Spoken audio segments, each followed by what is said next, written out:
السلام علیکم ورحمۃ اللہ وبرکاتہ۔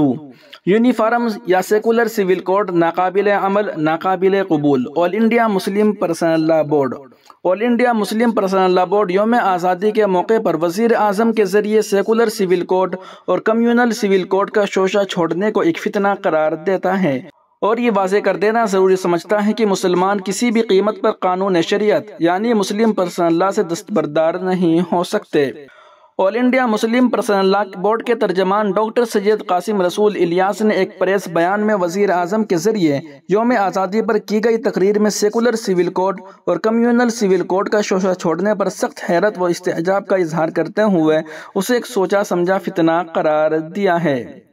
ہم یہ بتانا ضروری سمجھتے ہیں کہ مسلمانان ہند متعدد بار یہ واضح کر چکے ہیں کہ ان کے آئینی قوانین شریعت کے عطا کردہ ہیں جس سے کوئی بھی مسلمان کسی بھی قیمت پر دستبردار نہیں ہو سکتا۔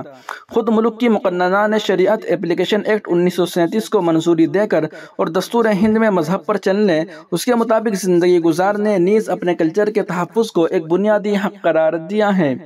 انہوں نے کہا کہ دیگر مذاہب کے آئینی قوانین بھی اپنے مذہب اور قدیم روایات پر مبنی ہیں، لہٰذا ان سے چھیڑ چھاڑ اور سب کے لیے کوئی سیکولر کوڈ بنانے کی کوشش بنیادی طور پر مذہب کی نفی اور مغرب کی نقالی ہے جس کا حق عوام کے چنندہ نمائندوں کو ہرگز بھی نہیں دیا جا سکتا۔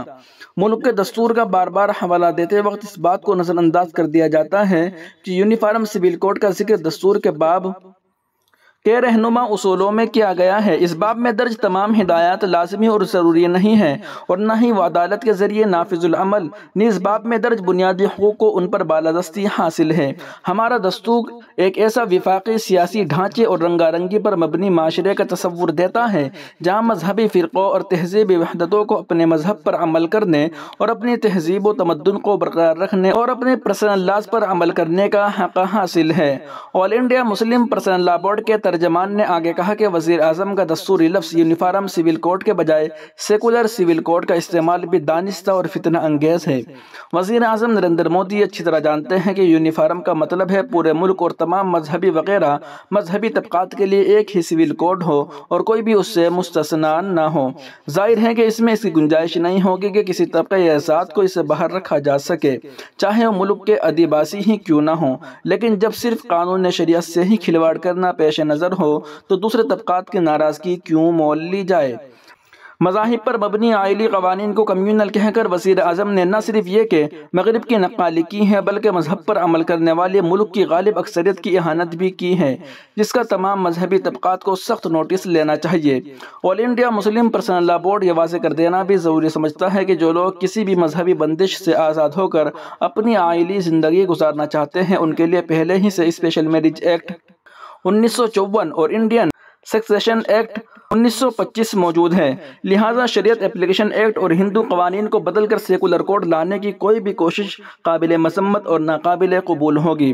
ڈاکٹر الیاس نے کہا کہ بی جے پی حکومت کے نام سے چیئرمین لا کمیشن نے 2018 میں واضح طور پر کہا تھا کہ اس مرحلے میں یونیفارم سول کوڈ نہ ضروری ہے اور نہ ہی مطلوب، لہٰذا 15 اگست کے اس موقع پر بجائے اس کے کہ وزیر اعظم ملک کی آزادی میں تمام طبقات پر مشتمل مجاہدین آزادی کی قربانیوں اور کارناموں کو یاد کرتے اور دستور ہند میں آزاد، خوشحال، عدل و قسط اور امن و سلامتی پر مبنی بھارت کا جو خواب دکھایا گیا ہے تمام ہندوستانیوں کو ساتھ لے کر اس کو سچ کر دکھانے کا عہد کرتے تو یہ شاید زیادہ بہتر ہوتا، لیکن انہوں نے سیکولر اور کمیونل اصطلاحوں کا استعمال کر کے سماج میں مذہب بیزاری اور مذہب دشمنی کا بیج بو کر اپنی پارٹی کے تخریبی ایجنڈے کو ہی پروان چڑھایا ہے۔ مسلم پرسنل لا بورڈ کو امید ہے کہ ملک کے امن پسند اور انصاف پسند شہری اس تخریبی اور انتشار پر مبنی ایجنڈے کو پوری طاقت و یکجہتی کے ساتھ مسترد کر دیں گے۔ وہیں دوسری جانب جمعیت علماء ضلع مظفر نگر کی مجلس منتظمہ کا اہم اجلاس مسجد قباء باغوالی شہر مظفر نگر میں منعقد ہوا جس کی صدارت ضلع صدر مفتی محمد بن یامین نے کی اور نظامت کے فرائض ضلع جنرل سیکریٹری و صوبائی سیکریٹری جناب قاری ذاکر حسین قاسمی نے انجام دیے۔ اجلاس کا آغاز قاری محمد عصمت کی تلاوت کلام پاک سے ہوا جبکہ نعت نبی کا نذرانہ محمد حذیفہ نے پیش کیا۔ اجلاس کے اغراض و مقاصد کو بیان کرتے ہوئے جناب قاری ذاکر حسین قاسمی سیکریٹری جمعیت علماء اتر پردیش نے کہا کہ مہاراشٹر کے احمد نگر میں ایک سوکلڈ مذہبی رہنما نے جس طرح سے جناب حضرت محمد صلی اللہ علیہ وسلم کی شان میں گستاخی کی اور بھڑکانے والی بیان بازی کی ہے، اس کو کسی بھی قیمت پر برداشت نہیں کیا جا سکتا۔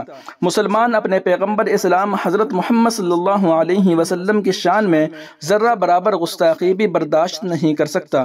ہم وزیر داخلہ اور مہاراشٹر کے وزیر اعلیٰ سے مطالبہ کرتے ہیں کہ اس شرپسند عناصر کو فوراً گرفتار کیا جائے۔ ایسے بیانات اور اسلام و فوبیا کے بڑھتے ہوئے معاملات کسی بھی صورت میں ملک اور سماج کے لیے بہتر نہیں ہیں۔ قاری ذاکر حسین نے بتایا کہ کثیر تعداد میں یہاں اہل مدارس جمع ہیں، ملک کے آئین میں جو ہمیں حقوق حاصل ہیں ان کی معلومات ہمیں ہونے چاہیے۔ انہوں نے کہا کہ جمعیت علماء ہند کی کوشش ہے کہ نسل نو کے ایمان کی حفاظت کے لیے منظم مکاتب کا قیام، بچے اور بچوں کی تعداد کے مطابق شہر، قصبات و دیہات میں محلہ محلہ منظم مکاتب کا قیام ہو۔ علاقے کے ذمہ دار علماء مسلم اسکولوں کا معائنہ کرے کہ ضلع کے قصبوں، دیہاتوں، محلوں میں ایسے سینکڑوں چھوٹے بڑے مسلم اسکول موجود ہیں۔ علماء ان کے نظام و تعلیم کو دیکھے اور ہر ممکن کوشش کرے کہ ان اسکولوں میں عصری تعلیم اسلامی ماحول میں قائم ہے۔ یہ آنے والی نسلوں کے ایمان اور عقائد کو بچانے کی بنیادی اور ضروری فکر ہے کہ اگر اس میں کوتاہی ہوئی تو آنے والے وقت میں اس کے کیا نتائج ہوں گے، آپ بخوبی جانتے ہیں۔ علماء آج اس اجلاس سے یہ طے کر لے کہ دل چاہے نہ چاہے اور چاہے جتنی بھی دوسرے تقاضے سامنے ہوں، لیکن وقت کے اس اہم ترین تقاضے کو ہر وقت اپنے ذہنوں میں رکھنا اور اپنی محنتوں کوششوں کو بڑھانا ہے انشاءاللہ۔ انہوں نے کہا کہ بڑی تعداد میں نوجوان نشے میں مبتلا ہیں۔ مسلم خواتین گروپ لون کے ذریعے سودی نظام میں بہت زیادہ ملوث ہو رہی ہیں اور یہ سب باطل طاقتوں کی سوچ سمجھ کر کی گئی سازشوں کے تحت ہو رہا ہے۔ اصلاح معاشرے پروگرام کے ذریعے نوجوانوں کو اس طرح کی خواتین پر نظر رکھنی چاہیے۔ ہمیں ہر حال میں معاشرے کی اصلاح کے لیے فکر مند ہونے کی ضرورت ہے۔ ضلع صدر مفتی محمد بن یامین صاحب نے خطاب کرتے ہوئے کہا کہ مسلمان ہر حال میں اپنے بچوں کو دینی تعلیم سے روشناس کرائے۔ اس پرفتن ماحول میں نسل نو کے ایمان کی بقا کی فکر لازم ہے، جس طرح کے نشہ سر اٹھا رہے ہیں۔ اگر ہم نے اپنے محنتوں کو نہ بڑھایا تو بہت مشقتوں کا سامنا کرنا ہوگا۔ انہوں نے کہا کہ مکاتب کا قیام ضرور کیجیے۔ ہر حال میں علماء کرام بالخصوص اہل مدارس کچھ بجٹ مکاتب کے لیے خاص کرے۔ اسی ذریعے ہم مدارس والوں کو طلباء مل سکتے ہیں۔ اگر چھوٹے بچوں پر محنت نہ کی گئی تو بے دینی اور بدعقیدگی کا یہ عالم ہوگا کہ آپ تصور نہیں کر سکتے۔ مولانا جمال الدین صاحب نے کہا کہ جمعیت علماء ہند نوجوانوں کو منظم کرنے کے لیے جمعیت یوتھ کلب کے ذریعے اسکاؤٹ کی ٹریننگ کرا رہی ہے۔ جمعیت علماء ہند کے کارکنان کو اس پر بھرپور توجہ کرنی چاہیے۔ حافظ محمد فرقان اسعدی نے جمعیت اوپن اسکول کے نظام کو مضبوط کرنے پر زور دیا اور کہا کہ تمام اہل مدارس اس نظام کو سمجھے اور اس کو اپنے مدرسے میں شروع کرائے۔ اس موقع پر مولانا محمد موسیٰ قاسمی، حافظ محمد اکرام شہر صدر، مولانا محمد ارشد ضلع نائب صدر، مولانا محمد معاذ حسن و دیگر علماء کرام نے مشترکہ طور پر کہا کہ اس وقت پورے ملک میں جمعیت علماء ہند کی کارکردگی قابل ستائش ہے۔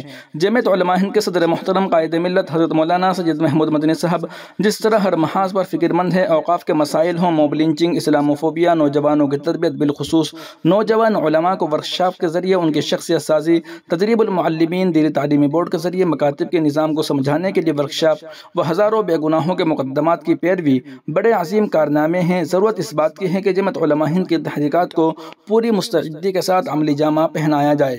اس موقع پر بطور خاص مولانا محمد ارشد نصیر پوری، محمد صادق، حاجی وسیم عالم، مفتی طیب و دیگر علماء کرام نے شرکت فرمائی ہے۔ ناظرین و سامعین، اس اہم رپورٹ کو آپ سن اور دیکھ رہے تھے محسن اسلام یوٹیوب چینل پر۔ تمام تازہ ترین اپڈیٹ حاصل کرنے کے لیے بھی اس چینل کو سبسکرائب ضرور کر لیجیے گا۔ السلام علیکم ورحمۃ اللہ وبرکاتہ۔